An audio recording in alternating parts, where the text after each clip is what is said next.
Olá, pessoal.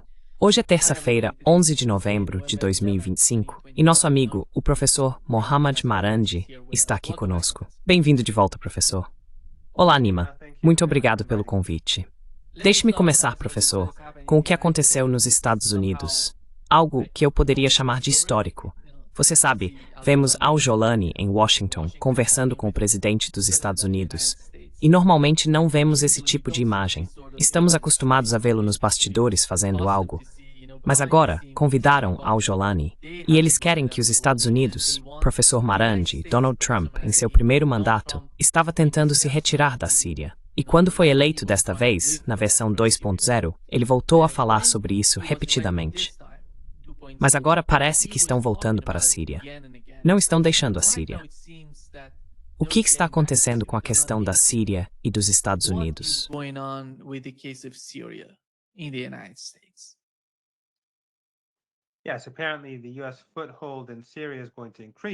Sim, aparentemente a presença dos Estados Unidos na Síria vai aumentar. Eles não apenas vão ocupar áreas que já controlaram antes, no leste e nordeste do país, mas parece que também terão presença em Damasco e arredores.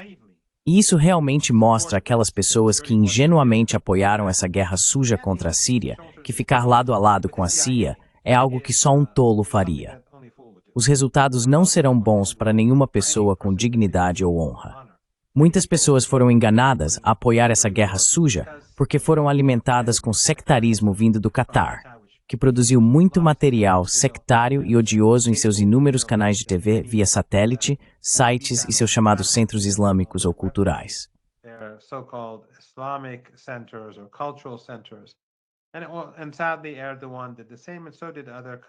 Infelizmente, Erdogan fez o mesmo, assim como outros países ricos em petróleo e gás no Golfo Pérsico. Mas o Catar acabou se tornando o mais proeminente. Muitas pessoas foram cegadas pelo sectarismo e basicamente cooperaram com os Estados Unidos, mesmo quando estava cada vez mais claro que a CIA estava por trás de todo esse projeto. Ainda assim, escolheram fechar os olhos, acreditar na propaganda e destruir a Síria.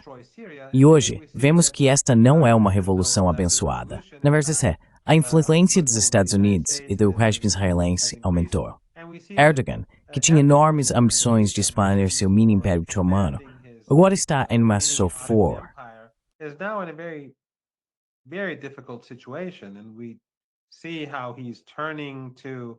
E vemos como ele está recorrendo a grupos dentro da resistência para ver se podem lhe dar uma mãozinha. Mas, Nima, uma coisa que acho importante todos nós notarmos é que não há diferença entre o chefão e o assassino de aluguel. Não há diferença entre o chefão e o torturador que trabalha para o chefão. Quando vemos pessoas como Jolani, que foi um dos membros fundadores do ISIS e o chefe da Al-Qaeda na Síria, quando vemos na Casa Branca, é repugnante, é vergonhoso. Esbrentes desse, Netanyahu estava lá em Israel, e pessoa Netanyahu muito continua.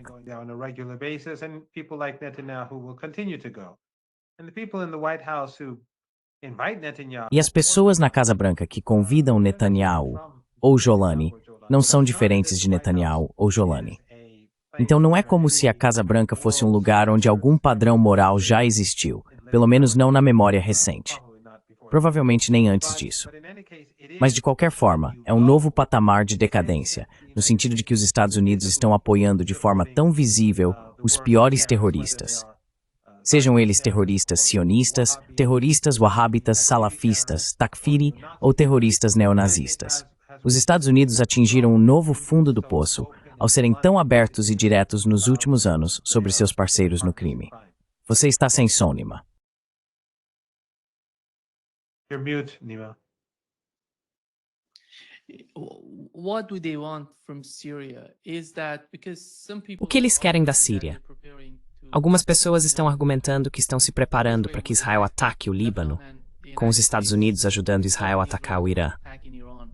Acho que a principal questão agora, na mente daqueles que estão preocupados com o que está acontecendo no Líbano, em Gaza e na Síria, é do que se trata tudo isso.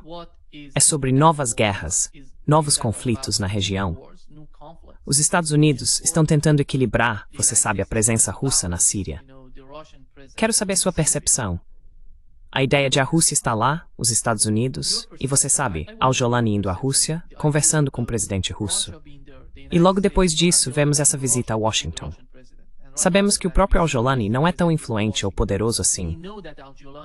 Tudo gira em torno da Turquia, de sua política externa e do papel da inteligência turca. Qual é a sua opinião sobre isso? What's your take on that?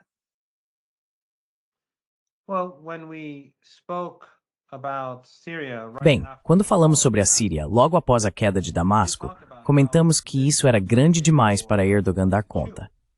E no fim das contas, em qualquer conflito de interesses entre Erdogan e seus parceiros em Tel Aviv, estava claro que seus parceiros em Tel Aviv teriam a vantagem, porque os Estados Unidos sempre apoiarão o regime israelense Netanyahu, neste caso.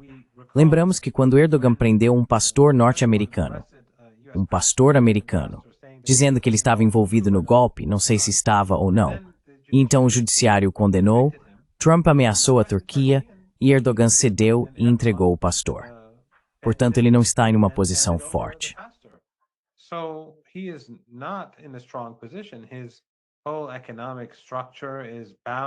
Toda a sua estrutura econômica está ligada ao Ocidente e aos Estados Unidos.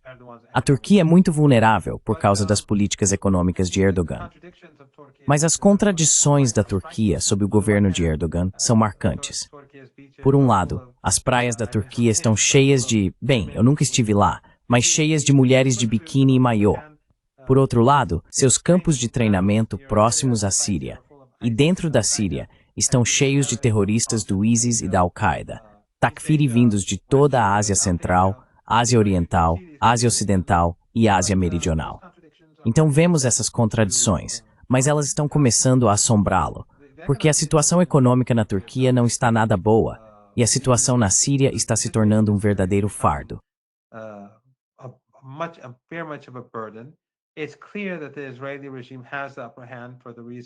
Está claro que o regime israelense tem a vantagem, pelas razões que mencionei. Então agora Erdogan está buscando ajuda da resistência, dos russos, e tem mantido conversas com elementos dentro do eixo da resistência. Portanto, sim, o regime israelense realmente tem a vantagem. Mas o fato de Erdogan estar sendo forçado a fazer essa mudança, mesmo enquanto continua a transportar petróleo para Netanyahu e a realizar comércio e negócios durante todo o conflito, torna as coisas mais difíceis para o regime israelense. Erdogan sabe que quaisquer avanços adicionais de Netanyahu, dos israelenses, seriam perigosos para ele e para seu país.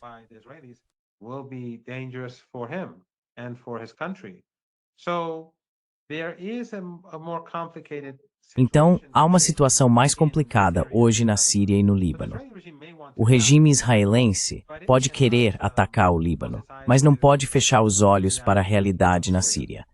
E por outro lado, ao contrário do que o Ocidente gostaria, que você, eu e seu público pensássemos, que o Hezbollah foi derrotado na guerra, está claro como o dia que o Hezbollah não foi derrotado. O território no sul do Líbano, que agora está ilegalmente ocupado pelo regime israelense, não foi tomado durante a guerra.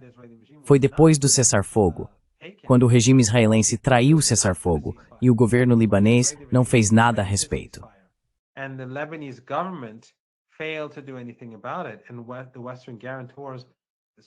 E os garantidores ocidentais, os chamados garantidores do cessar-fogo, não fizeram nada a respeito. Foi nessa época que os israelenses tomaram territórios em diferentes partes do sul do Líbano. Eles não obtiveram avanços significativos durante a própria guerra. E agora o Hezbollah se reorganizou, criou novas capacidades para lidar com os novos métodos de guerra.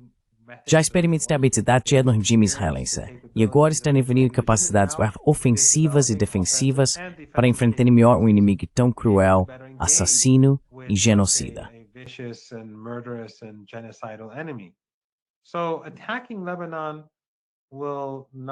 Portanto, atacar o Líbano não resultará em vitórias israelenses, disso não há dúvida. E os israelenses enfrentam uma situação cada vez mais difícil na Síria. Porque lembre-se, a Turquia sob Erdogan queria uma grande fatia do bolo. Eles queriam a Síria. Ele queria a Síria, basicamente. Mas o verdadeiro vencedor na Síria não é a Turquia, é Netanyahu. Então, agora, a Turquia está olhando para o eixo da resistência de forma diferente. Não porque tenha visto a luz, mas porque se sente vulnerável diante do regime israelense, que é apoiado pelos Estados Unidos. Por isso, ele sente que precisa ter uma relação melhor com a resistência e com o eixo da resistência no Líbano, mas também na Síria. Nima, dentro da Síria, muitas coisas estão acontecendo. Inside Syria, many things are happening. The United States, the Israelis want to fragment. Os Estados Unidos e os israelenses querem uma Síria fragmentada. Eles querem que Jolani controle partes da Síria, mas no sul, ao longo da costa, no leste e no nordeste, querem líderes diferentes e esferas de influência separadas. Por quê? Porque o regime israelense quer a Síria dividida em pedaços, quer vizinhos fracos. Esse sempre foi o objetivo. E Jolani é uma pessoa fraca. Nós o vimos sentado diante de Trump como um daqueles líderes europeus obedientes. Eles o trouxeram pela porta dos fundos. Trump estava sentado como um diretor atrás de sua mesa, e Jolani, com as mãos juntas, junto com seu ministro das Relações Exteriores, um terrorista como ele, estava ali, realmente feliz por ser obediente e feliz por ver Trump.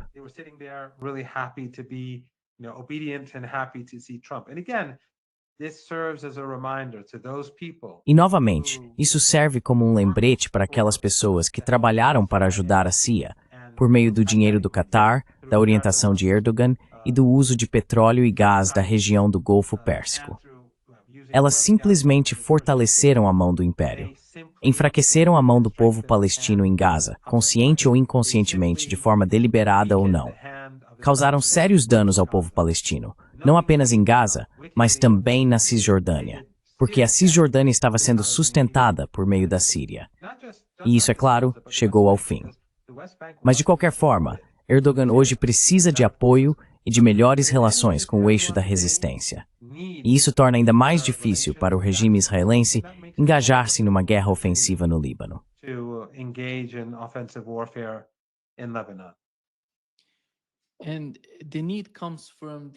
E a necessidade vem dessa mentalidade de balcanizar a Síria.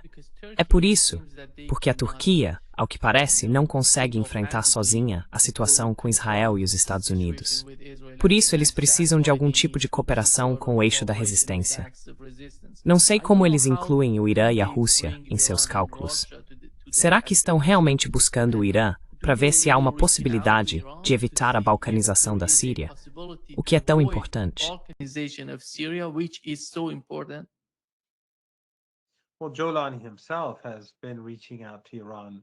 Bem, o próprio Jolani tem procurado contato com o Irã há várias semanas, e até onde sei, os iranianos não deram nenhuma resposta clara. O fato é que a situação na Síria está piorando. Jolani é um líder fraco, e o país está profundamente dividido. A raiva em relação à Turquia aumentou substancialmente porque as pessoas veem que Erdogan levou o país a uma situação em que ele já não consegue se manter unido e, claro, já não consegue se defender. Então, Erdogan está buscando uma renovação das relações com partes do eixo da resistência, à sua maneira. Mas Jolani, separadamente, também está tentando fazer contato. As discussões em Moscou, é claro, tinham o objetivo de aliviar os problemas com a Rússia, mas isso não vai resolver a questão. Em última análise, a crença em Teherã é que quando Jolani tiver alcançado o que os israelenses querem que ele alcance, ele será removido.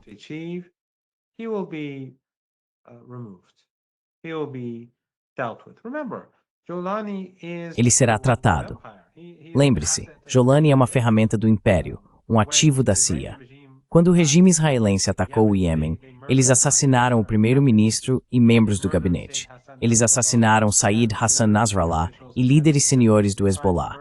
Tentaram assassinar altos funcionários do Irã e mataram vários comandantes de alto escalão.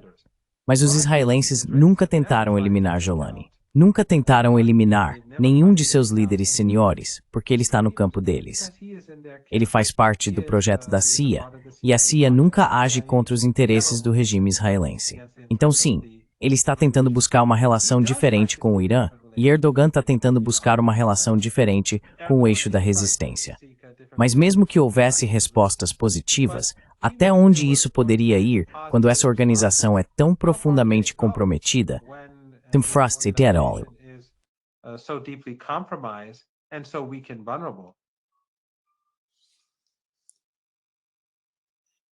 do you think that Você acha que a situação na Síria pode, de alguma forma, ajudar a posição do Irã e do eixo da resistência?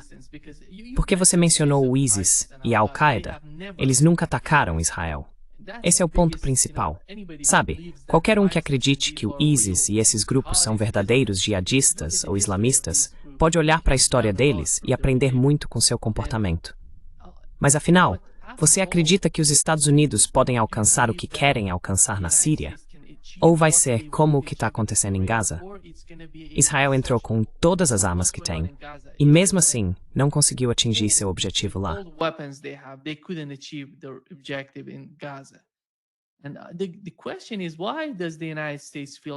E a questão é, por que os Estados Unidos acham que desta vez será diferente?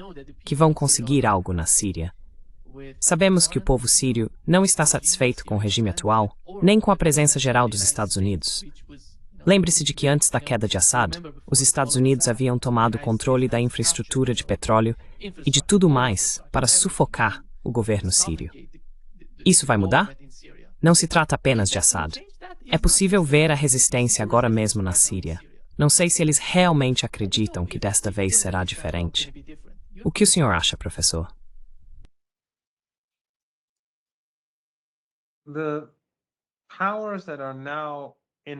As forças que atualmente exercem influência na Síria, o regime israelense, os americanos, Erdogan, nenhum deles tem interesse em uma Síria forte e independente.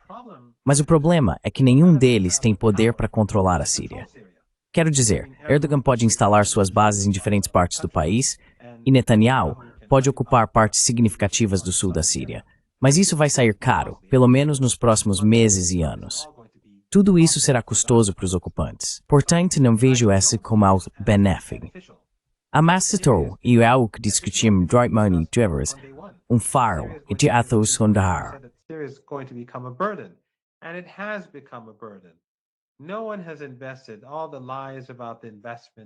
Ninguém investigou todas as mentiras sobre os supostos investimentos na Síria vindos do Catar e de outros. Todas se revelaram mentiras, como já sabíamos que seriam. Sabíamos que estavam mentindo. Agora o que vai acontecer no futuro é difícil dizer. Há tantos cenários diferentes que podemos imaginar que é realmente impossível prever o destino da Síria. Mas pessoalmente, acho que isso não vai terminar bem. Nem para Erdogan, nem para o regime israelense. E que a Síria vai continuar a drená-los, vai forçá-los a consumir seus próprios recursos. Quero dizer, a Turquia pode exportar alguns produtos turcos para a Síria, mas o país está empobrecido.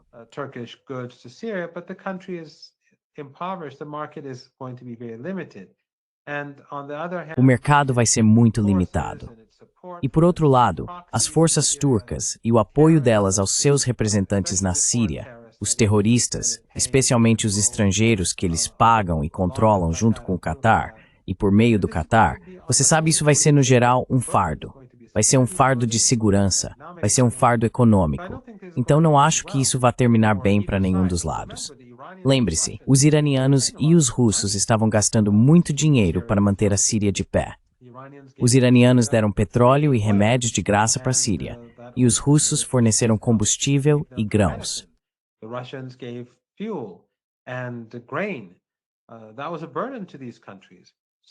Isso foi um fardo para esses países. Mas o regime israelense e Erdogan não estão dispostos a fazer esse tipo de sacrifício ou fornecer esse tipo de financiamento para manter seus representantes na Síria. Portanto, não acho que isso será bom para Israel no curto prazo. Acho que isso vai dificultar para eles se envolverem em qualquer guerra com o Hezbollah, porque precisam proteger seus ativos e sua posição na Síria ao mesmo tempo. Não acho que Erdogan possa fazer muito mais do que já está fazendo. A situação dentro da Turquia não é particularmente boa para ele, e ele também se sente ameaçado pelo regime israelense.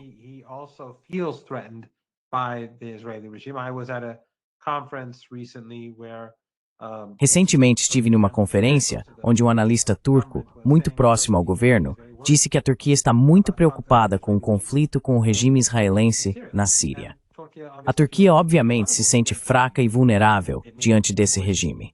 Cometeu um erro tolo ao perseguir suas ambições otomanas sem pensar nas implicações dessas políticas. Portanto, é uma situação complicada, mas não acho que eles sejam fortes o suficiente para engolir a Síria ou tomá-la para si. Isso vai sair caro. No fim das contas, não sei. Espero que em algum momento o povo sírio consiga se unir e criar uma resistência para expulsar as forças de ocupação. Mas o caminho à frente parece muito incerto.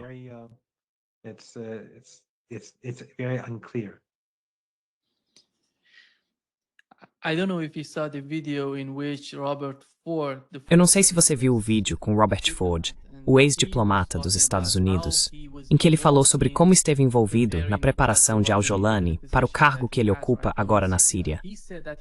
Ele disse que foi chamado pelo MI6, o Serviço de Inteligência Britânico. Achei impressionante que, veja só, ele não tenha sido chamado pela CIA, foi chamado primeiro pelo MI6. Qual é o papel britânico na Síria em relação ao projeto deles, que é Israel? Muitas pessoas consideram Israel um projeto britânico no Oriente Médio. Mas o que o governo britânico realmente quer da Síria?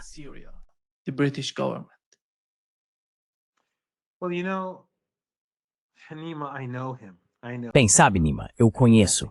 Conheço muito bem. Nós nos encontramos muitas vezes. E, na verdade, tive um café da manhã a sós com ele por mais de 3 horas. Só nós dois. Nesses encontros de diplomacia informal, no Middle East Institute e em outros eventos. A guerra suja na Síria estava claro como o dia que aquilo era uma conspiração para destruir o país, e o Qatar e Erdogan faziam parte disso. Quando você conversava com ele, era óbvio que ele sabia o que estavam fazendo com a Síria. Às vezes, ele fingia não saber certas coisas, e eu lhe apresentava os fatos, e ele tinha que recuar.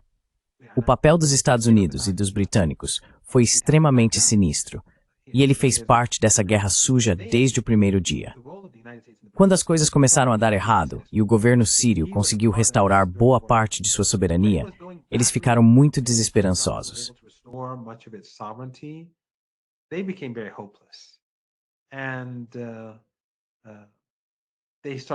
E eles começaram a falar mais abertamente em nossas conversas, acho que porque pensaram que tudo tinha acabado.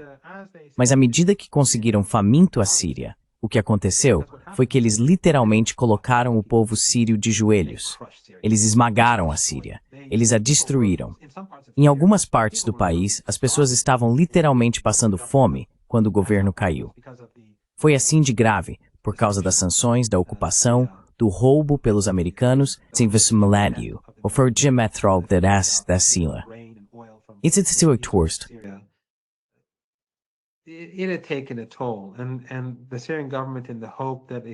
E o governo sírio, na esperança de poder ter uma relação melhor com o Ocidente, inclinou-se em direção à Arábia Saudita e aos Emirados.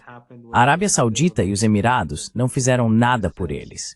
O que aconteceu em vez disso foi que a relação deles com a resistência, e em menor grau com os russos, ficou ainda mais enfraquecida, e a situação continuou piorando até que o colapso ocorreu.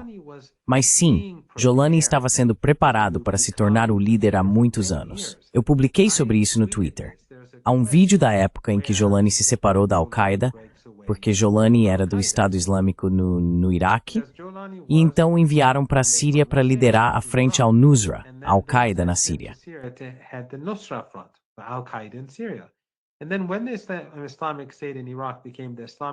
E então, quando o Estado Islâmico no Iraque se tornou o Estado Islâmico do Iraque e do Sham, ou Síria, ou seja lá o que for, ISIS ou Daesh, ele se recusou a aceitar isso. Isso causou uma divisão entre o Estado Islâmico do Iraque, agora ISIS, e a frente al-Nusra. A Al-Qaeda, ou Al-Qaeda Central, ficou do lado dele nessa disputa, nessa divisão, nesse conflito.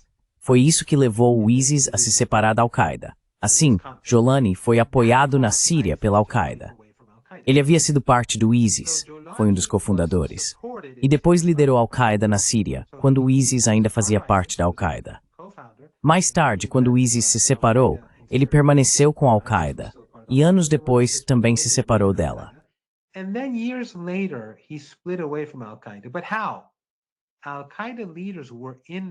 Mas como? Os líderes da Al-Qaeda estavam na sala com ele quando ele se separou. Eles o deixaram fazer isso com o consentimento deles. Quero dizer, a Al-Qaeda, o comando central no Afeganistão e no Paquistão. Por quê? Porque eles queriam que ele pudesse se rebrandear e rebrandear sua organização para que tivesse maior influência. Estava claro como o dia o que estava acontecendo. A Al-Qaeda estava fazendo isso em comunicação, em coordenação com as agências de inteligência ocidentais. E como você apontou corretamente, a Al-Qaeda nunca realiza ataques contra o regime israelense. Ela não realiza ataques contra a Turquia, mas vemos enormes atentados em que centenas de pessoas são assassinadas na Turquia, na Rússia ou no Irã. Lembra do massacre em Kerman durante a comemoração do general Soleimani? Acho que dezenas de pessoas, não me lembro do número, talvez 100, foram massacradas. Tens of people, I don't remember the number, maybe 100 people were slaughtered. That doesn't happen to those countries where Isso não acontece nos países de onde eles vêm. Lembre-se de 2014, mencionei isso em outro programa ontem. Serena Shin, ela era uma jornalista da Press TV, uma jornalista americana libanesa. Ela foi até a fronteira entre a Turquia e a Síria em 2014 e disse que caminhões da Organização Mundial de Alimentos estavam sendo usados para transportar tropas e munição para o ISIS na região de Kobani, na área de Ain al-Arab naquela época. Então, a inteligência turca afirmou que ela era uma espiã. Ela foi à Press TV e disse: "Acabei de ouvir que estão dizendo que sou uma espiã. Não sou uma espiã, sou apenas uma jornalista." E então ela foi morta horas depois. A família dela, a Press TV e seus colegas acreditam que a inteligência turca, sob o atual ministro das Relações Exteriores, a assassinou. Eles negam isso.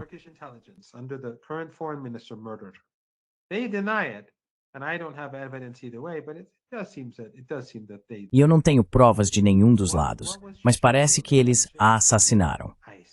O que ela estava mostrando era a relação entre o ISIS e as agências de inteligência ocidentais, porque a agência de inteligência turca é uma agência de inteligência ocidental.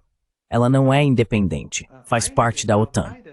Então, quando a Al-Qaeda permitiu que Jolani se rebatizasse ou cooperou com ele nesse processo, tudo foi feito em coordenação com as agências de inteligência ocidentais. E a Al Jazeera estava ajudando, fazendo entrevistas com ele e ajudando-o a se apresentar de uma forma diferente. Depois vimos a CNN se envolver. E então, é claro, o embaixador. Tudo isso fazia parte de um processo para preparar o terreno para que a Al-Qaeda chegasse ao poder. E agora vemos que ele conseguiu entrar pela porta dos fundos, sentado como um aluno obediente de jardim de infância diante do diretor. Mas ainda assim, acabou chegando à Casa Branca. He ultimately made his way to the White House. There is a lot of pressure, Professor Marandi, on the government in Lebanon. Há muita pressão, professor Marandi, sobre o governo do Líbano. Você sabe, Israel está exigindo que eles enviem seu exército para lutar contra o próprio povo no sul do país, enquanto o próprio Israel ataca o sul. Parece que essa situação no Líbano continua sendo, difícil de entender para muitos de nós que vivemos fora da região. O público ocidental realmente não entende o que está acontecendo no Líbano. Como o governo está se comportando? Se está resistindo a esse tipo de pressão? Ou aceitando-a dos Estados Unidos e de Israel? O que exatamente está acontecendo no Líbano, considerando o Hezbollah, o governo e os ataques israelenses no sul, que estão matando e assassinando pessoas?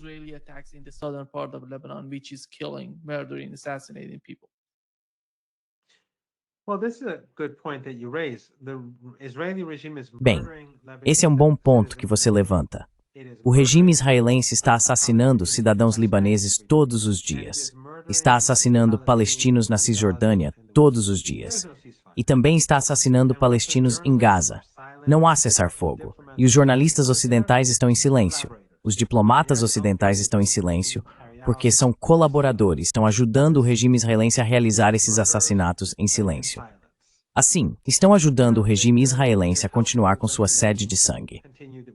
Mas a situação no Líbano agora é um pouco diferente do que era há algum tempo. Por um lado, como todos nós lembramos, depois que o regime israelense atacou Cana, e não há dúvida, na minha mente, nenhuma dúvida, os americanos sabiam do ataque com antecedência.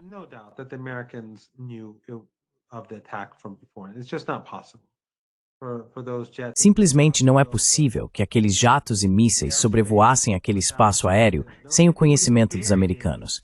Teria sido muito perigoso, porque qualquer erro poderia ter causado a queda de aviões americanos ou israelenses, e isso teria criado um grande problema no Ocidente. Portanto, deve ter havido coordenação.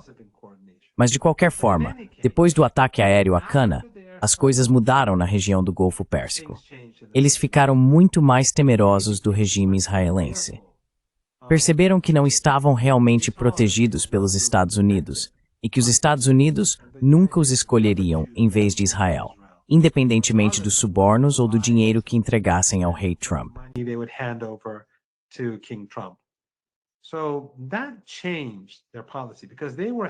Isso mudou a política deles, porque estavam obstinados, especialmente os sauditas, em destruir a resistência no Líbano. Eles estavam exercendo muita pressão, junto com os americanos, sobre o governo libanês para que entrassem numa guerra civil, a fim de pôr fim à resistência. Havia o regime Takfiri de Jolani, pressionando a resistência a partir da Síria, no leste, e via-se os americanos e os sauditas pressionando o governo em Beirute. Com a ajuda de líderes de milícia, como Samir Geagea, que foi um assassino em massa, e durante a Guerra Civil Libanesa, esteve envolvido no massacre de Sabra e Shatila, que matou cerca de 3.500 palestinos, incluindo mulheres e crianças, em um dia e meio, com apoio israelense.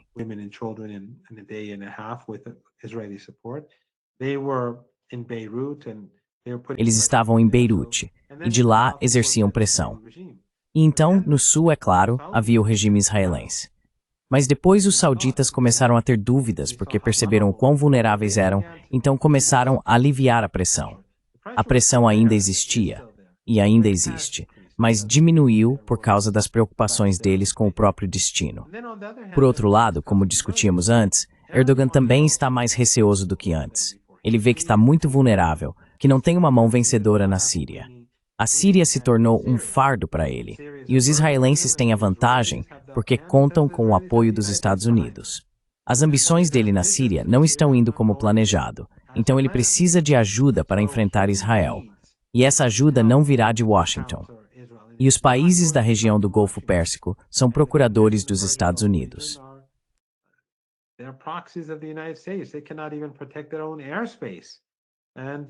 Eles não conseguem nem proteger seu próprio espaço aéreo. E mesmo quando são atacados, o que fazem? Vão a Washington. Os líderes do Catar, em vez de ficarem irritados porque os Estados Unidos não os protegeram, vão rapidamente a Washington. E quando o avião de Trump vai ao Catar para reabastecer, eles entram no avião dele e se sentam com ele. Muito patético. Mas de qualquer forma, isso apenas mostra o quão fracos eles são. Portanto, eles não vão servir de contrapeso para ajudar a Turquia, para ajudar Erdogan. Erdogan precisa repensar sua relação com o eixo da resistência.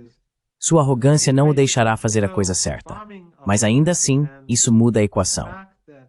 O bombardeio do Catar e o fato de Netanyahu ter a vantagem na Síria mudaram a forma como alguns países da região pensam sobre a política na Síria e no Líbano.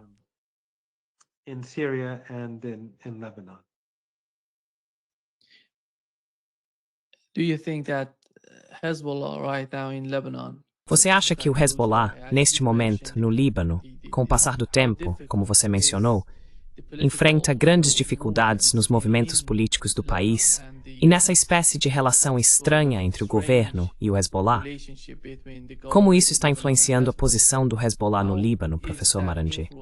E militarmente, quão forte é o Hezbollah hoje? Militarily, how strong is today Hezbollah?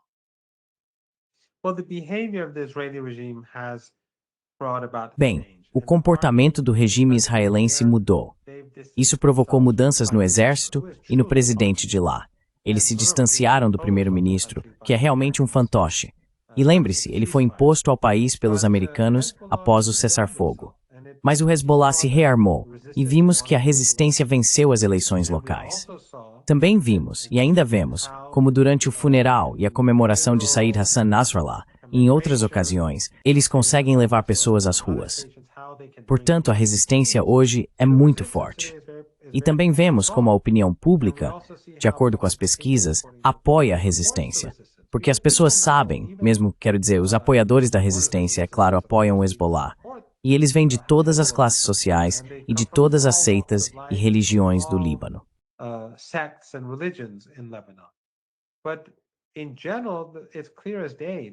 Em geral, está claro como o dia que sem a resistência não há ninguém para defender o Líbano. O exército é fraco. Os Estados Unidos não permitirão que um verdadeiro exército ou forças armadas sejam formados no Líbano. O Líbano não tem força aérea, não tem caças, não tem defesas aéreas, não tem drones, não tem defesas contra drones. Por quê? Porque os americanos não permitem. Então, o povo no Líbano reconhece que a única coisa que protege o país da ocupação e anexação israelense é a resistência. E os americanos não querem essa resistência, porque querem transformar o Líbano em um campo aberto para o regime israelense. E é aí que a situação se torna problemática para a Turquia, para Erdogan.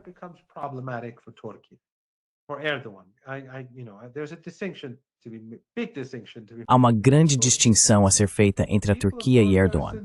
O povo turco apoia sinceramente o povo palestino. Eles são muito sinceros. Foram às ruas, protestaram, até foram presos na Turquia, muitas pessoas, por apoiarem os palestinos. Erdogan é o sujeito que foi ao Egito e colocou a mão no peito quando Trump disse que sempre estaria lá para ele quando precisasse. Ele fez parte daquele espetáculo ridículo que justificou o papel de Trump na encenação, o papel de Trump no genocídio. Ele e os outros, todos eles, estavam lá para conseguir algo de Trump, para obter alguma concessão, sacrificando o sangue do povo palestino. Mas de qualquer forma, Erdogan agora percebe que sua posição na Síria é fraca.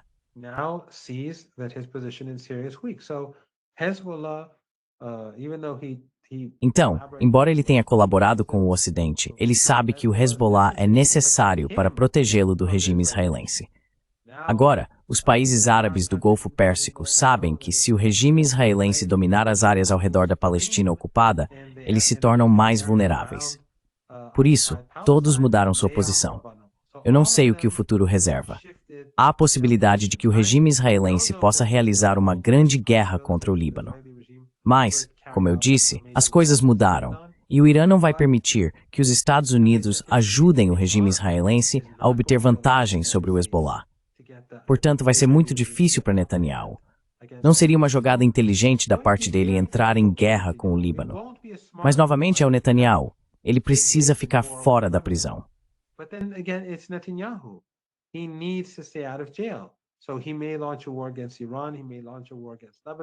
Então ele pode lançar uma guerra contra o Irã, pode lançar uma guerra contra o Líbano, pode reiniciar o genocídio em Gaza, dependendo de suas próprias necessidades pessoais.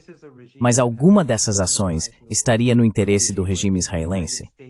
Definitivamente não. Este é um regime que perdeu seu prestígio aos olhos do mundo. Um regime em que, até mesmo nos Estados Unidos, as pessoas se voltaram contra ele. Vimos nos últimos dias, no campo conservador da política norte-americana, como o confronto entre as forças pró-genocídio e o establishment político dos Estados Unidos, e as forças anti-genocídio se intensificou, como eles têm se atacado duramente, e como as forças anti-genocídio contam com apoio popular. O apoio a Israel está evaporando. Israel é como gelo no deserto, está derretendo. Então, outra guerra genocida em Gaza, outra guerra no Líbano, outro ataque ao Irã. In Lebanon, another attack on Iran, how is that going to go down with global public opinion, with the Como isso vai repercutir na opinião pública global? Entre os russos, os chineses, a opinião pública dos Estados Unidos e a europeia, especialmente com as eleições de meio de mandato se aproximando nos Estados Unidos, e com os jovens de esquerda entre os liberais e até entre os conservadores, todos se voltando contra o regime israelense e se tornando cada vez mais ativos. Vimos o que aconteceu nas eleições recentes nos Estados Unidos. Portanto, estão ocorrendo grandes mudanças. E quanto mais agressivo o regime israelense se comporta nesse período, pior é para ele. Mesmo os assassinatos diários que vemos em Gaza, no Líbano e na Cisjordânia não são bons para o regime, porque lembram as pessoas ao redor do mundo que o massacre continua apesar do suposto cessar-fogo. E estamos vendo os efeitos disso na política dos Estados Unidos. We're seeing the effects of it in US politics. We've learned from the head of Iranian National Security. Soubemos pelo chefe do Conselho de Segurança Nacional do Irã, Dr. Ali Larijani. Ele disse que não há novas comunicações entre o Irã e os Estados Unidos. E de acordo com um artigo do New York Times, uma nova guerra entre o Irã e Israel agora é vista como inevitável. Eles afirmam que sanções severas contra o Irã foram restabelecidas e que as negociações nucleares chegaram a um impasse. Nessa situação, argumentam, não resta outra opção senão ir à guerra com o Irã. Agora, em relação às negociações, professor Marandi, que na minha opinião é a parte mais importante do que está sendo discutido, qual exatamente é o impasse nas negociações? São os Estados Unidos os responsáveis por isso? O Irã está disposto a negociar? O Irã está pronto para negociar com os Estados Unidos? Ou eles acreditam que algo de bom pode sair das negociações, considerando a história recente da guerra?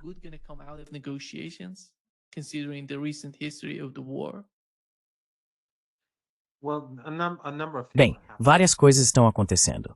Uma delas é que a União Europeia e o Ocidente em geral cometeram um erro catastrófico ao tentar implementar o mecanismo de gatilho do JCPOA.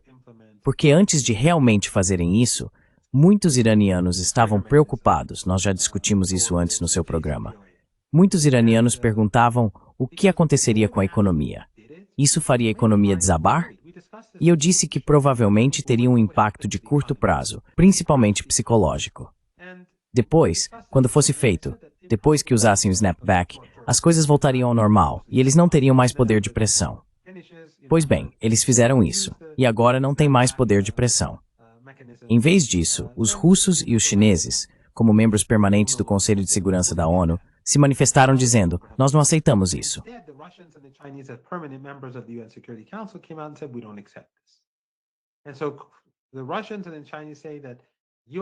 E assim, os russos e os chineses dizem que as resoluções do Conselho de Segurança da ONU não foram restabelecidas. Acabou. Na verdade, o resultado foi pior do que os europeus e os americanos esperavam. Quando há uma ameaça potencial, às vezes o medo ou a preocupação que ela gera é mais eficaz do que a capacidade real que se possa ter. Eles perderam essa alavancagem porque a usaram. Por outro lado, o regime israelense cometeu um grande erro de cálculo na guerra contra o Irã.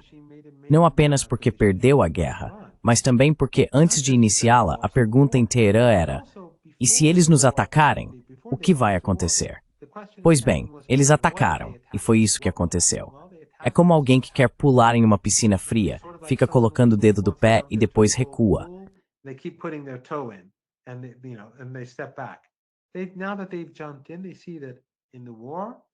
Agora que eles entraram, veem que na guerra podem sair por cima, e de fato saíram por cima.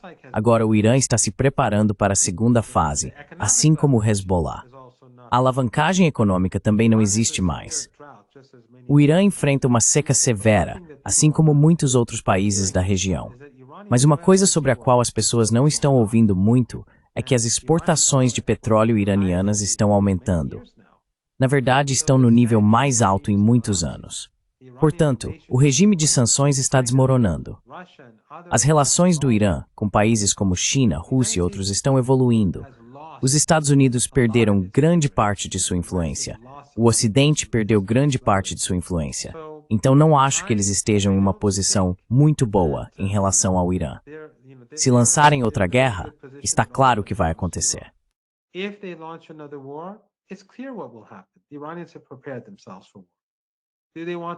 Os iranianos se prepararam para a guerra.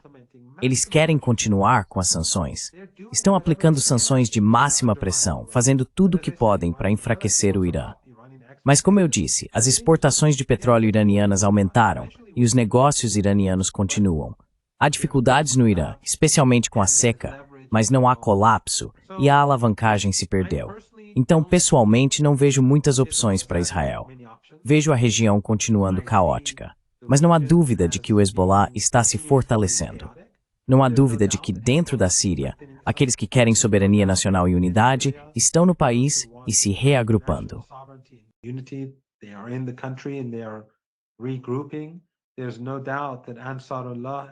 Não há dúvida de que o Ansarullah e as forças armadas iemenitas estão se preparando para a próxima fase, e o mesmo vale para o Irã. Além disso, Nima, teremos que observar as eleições no Iraque. As eleições no Iraque são muito importantes, porque de um lado está o Irã, o eixo da resistência e os apoiadores dos palestinos. Do outro lado estão a Turquia, os Estados Unidos, a Arábia Saudita e os países ricos em petróleo e gás do Golfo Pérsico, que querem enfraquecer os apoiadores da resistência no Iraque. E eles farão o que for preciso. É muito triste, devo dizer. É muito triste para mim. E você sabe que sou um grande crítico de Erdogan.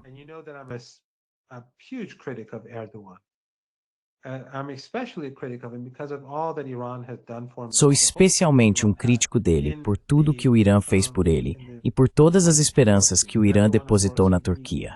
Erdogan, é claro, o Irã o apoiou antes de ele chegar ao poder, e durante o golpe, o Irã o apoiou. E ainda assim, ele não fez nada pelo povo palestino. Ele traiu a causa palestina e não ganhou nada para si mesmo a longo prazo. Suas ambições não vão levá-lo a lugar algum. Ele não vai conseguir criar esse mini-império otomano. E o que ele está fazendo no Iraque, ou as tentativas dele e dos países do Golfo Pérsico, entram novamente em conflito com seus próprios interesses fundamentais.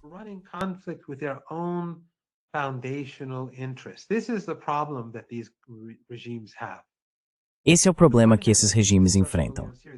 Por um lado, como discutimos anteriormente na Síria, eles reconhecem que são vulneráveis ao regime israelense. Eles reconhecem isso na Síria, e agora vem o mesmo no Líbano e em outros lugares. Eles são vulneráveis. Ainda assim, em outros locais, continuam a conspirar contra aqueles que apoiam o povo palestino e o eixo da resistência, ou seja, no Iraque. Mas teremos que ver o que acontecerá nas próximas horas e como as eleições no Iraque se desenrolarão. Isso será significativo na equação, tanto para o regime israelense quanto para o eixo da resistência nos próximos meses, assim como o resultado das eleições no Irã.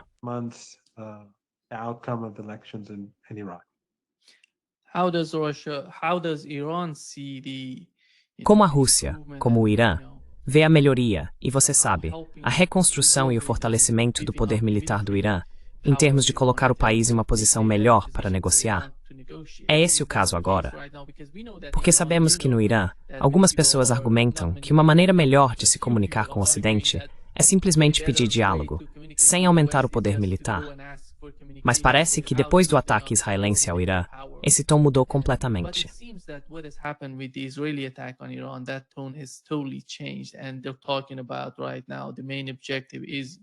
Neste momento, eles estão falando que o principal objetivo é a reconstrução do poder militar e de defesa do Irã, além do fortalecimento das relações com a Rússia e a China. Se você observar os projetos entre a Rússia e o Irã, o Corredor Norte-Sul, a iniciativa do Cinturão e Rota, são projetos enormes e de longo prazo. Eles não serão concluídos no próximo ano, nem nos próximos 2. É uma estratégia de longo prazo para os iranianos. Então, qual é a estratégia de longo prazo neste momento, se você tivesse que descrevê-la?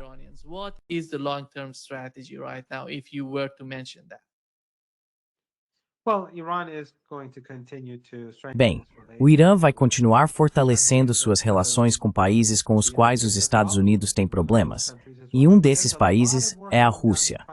Há muito trabalho sendo feito para tentar minar a relação entre Irã e Rússia.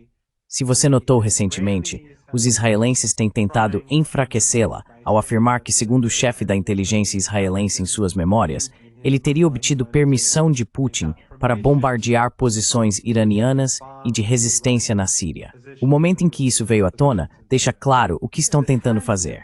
Estão tentando minar a relação. Agora, o que exatamente aconteceu entre o regime israelense e os russos naquela época? Isso, é claro, os russos teriam que explicar.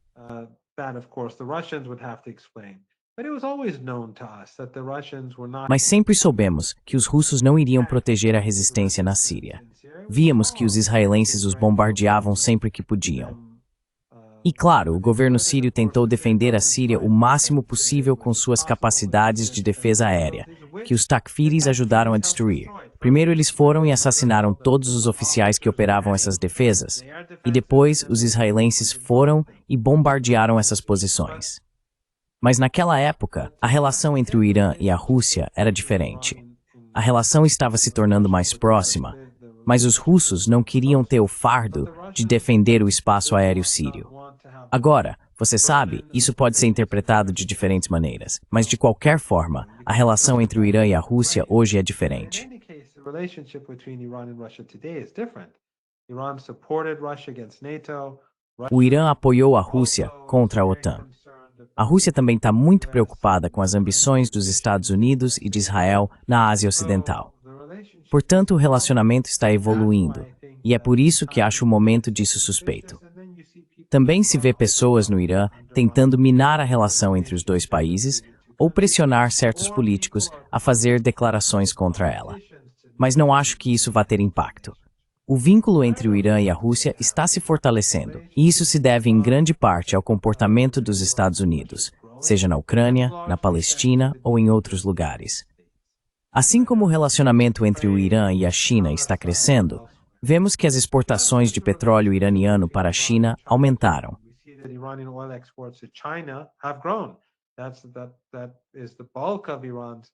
Essa é a maior parte das exportações de petróleo do Irã, e o relacionamento está crescendo e melhorando também. Isso se deve, em parte, ao comportamento dos Estados Unidos, tanto em relação ao Irã quanto à China. Portanto, o Irã vai buscar ativamente relacionamentos com esses e outros países e fortalecê-los na esperança de ampliar a cooperação. O Irã também buscará o fortalecimento do BRICS e da Organização de Cooperação de Xangai. Como vimos, o presidente iraniano tem sido um participante ativo na recente reunião da Organização de Cooperação de Xangai. Então acredito que o fato de o Irã estar exportando mais petróleo, entre outras coisas, é apenas um dos muitos sinais de que a capacidade dos Estados Unidos de isolar o Irã está enfraquecendo.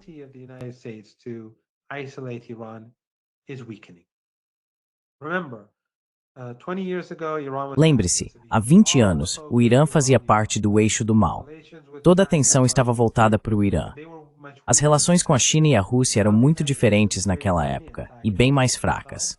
Agora, os Estados Unidos criaram muitos antagonistas para si mesmos, e isso alivia a pressão sobre o Irã, porque o país não pode concentrar tanta energia na Palestina, no Irã, no eixo da resistência e no povo de Gaza quanto gostaria. E as pessoas nos Estados Unidos estão despertando para essa realidade. É realmente impressionante, Nima, para mim. É realmente impressionante ver quanto apoio o Irã tem hoje em todo o mundo, assim como o eixo da resistência, o Hezbollah e o Ansar Allah, em comparação com apenas alguns anos atrás. O clima mudou.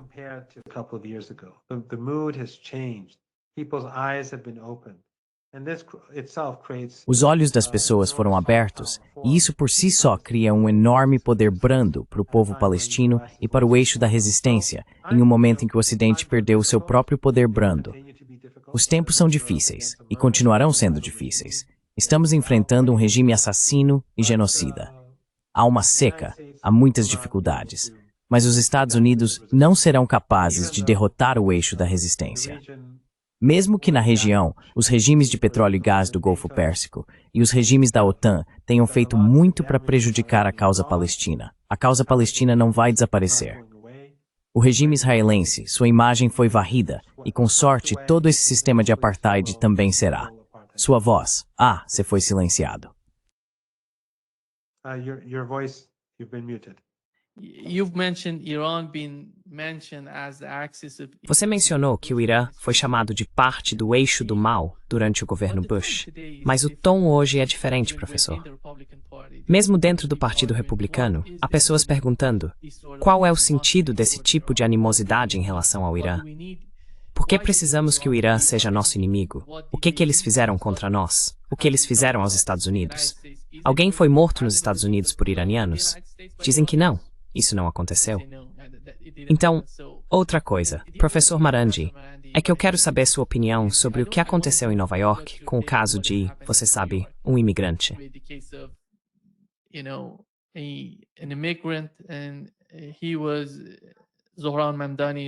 E ele era. Zohran Mamdani é um imigrante muçulmano, um socialista. E você vê as pessoas. Na verdade, precisamos olhar para a realidade completa do que está acontecendo em Nova York. Ele foi atacado pelos sionistas, eles investiram muito dinheiro para ir contra ele. E ele também foi atacado pelo establishment, de alguma forma, nos Estados Unidos. Por outro lado, vemos algo muito estranho, que Soros está apoiando Zohran Mamdani. Como podemos entender isso? Qual é a sua interpretação do que está acontecendo com Zohran Mamdani? Estamos vendo o surgimento de um novo Obama, algo assim, de alguma forma envolvido em um movimento ou ideia socialista muçulmana em Nova York? Muslim socialist movement or idea in New York? Well, I think it is important that the Zionists Bem, have been acho importante que os sionistas tenham sido derrotados em Nova York. Independentemente do que o prefeito eleito faça, este foi um ponto de virada muito importante. E é preciso ter em mente que parte dessa derrota dos sionistas veio das mãos de judeus. 32% dos judeus votaram nele. E eu imagino que uma porcentagem muito maior de judeus com menos de 30 anos tenha votado nele, com base no padrão. Não sei o número exato, mas sei que cerca de 75% das pessoas com menos de 30 anos votaram nele. Então eu diria que os judeus mais jovens o apoiaram. Isso é fundamental. Mostra, antes de tudo, que judaísmo não é sionismo.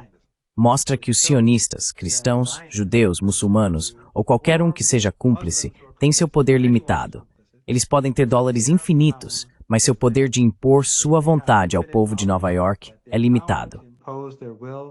On the people of New York is limited. New York is not the United States. It's a very unique city. Nova York não é os Estados Unidos. É uma cidade muito única, assim como todas as grandes cidades ou capitais são, como Teherã. O Irã não é Teherã, mas Teherã é Teherã. Nova York não é representativa, mas é a cidade mais importante dos Estados Unidos. Então não sei para onde ele vai levar a cidade. Não sei muito sobre ele e nem quero comentar sobre ele. Porque qualquer coisa que eu diga, alguém pode dizer, veja, os iranianos têm uma posição sobre isso. Então, tento me manter afastado disso. Mas a derrota é o que importa. Sim. Em qualquer lugar onde você veja alguém como Soros, sabe, esses oligarcas da chamada esquerda, eles não são de esquerda. Eles são todos, sabe, os oligarcas liberais da direita ou da direita. Eles são todos sionistas. Eles são globalistas, professor. Sim, todos eles representam uma ameaça aos interesses do povo americano. E isso obviamente não é um bom sinal. Mas não sei se isso vai transformá-lo em outro Obama. Acho difícil acreditar que ele seria outro Obama. De novo, isso não é um bom sinal. Mas pode não ser. Sabe, realmente não posso comentar sobre ele, mas não acho, pelo menos pelo que vimos até agora, que ele será algo parecido com o Obama. O importante não é tanto quem é o prefeito, embora isso briga muito sobre o poder Nova York que Granhamson humano e migrante. Isso mostra que os Estados Unidos têm mais em Nova York. É pessoas detentes.